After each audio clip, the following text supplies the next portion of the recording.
Les revêtements intérieurs. Alors les revêtements intérieurs, un peu comme toujours, on peut faire comme on veut. On peut faire absolument comme on veut. On peut mettre du torchis, on peut mettre des panneaux bois, on peut faire une finition en liège, on peut faire une finition en chaux. Et différents vraiment panneaux bois. On peut avoir des finitions type OSB, contreplaqué, mélaminé. Après c'est vraiment, j'ai envie de dire, open bar. Donc nous pour celle-ci on a mis du torchis dans la partie habitable non humide. Donc le torchis à l'ancienne, donc c'était 3 seaux de terre argileux, 4 seaux de sable et 2 seaux de chènevotte de chanvre. Donc on mélangeait ça dans une bétonnière avec de l'eau X en fonction de ce que nous demandait le mélange et on est venu appliquer ce mélange directement sur les murs intérieurs. Et pour les parties humides, on a mis de la chaux à l'ancienne comme il faisait.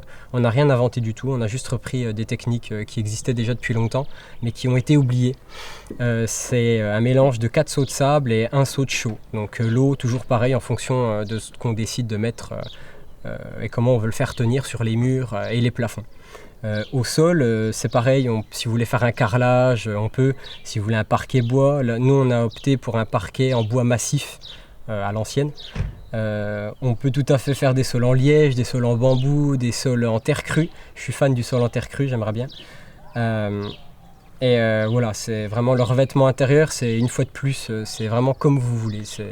On peut même mettre du placo, mais c'est pas terrible.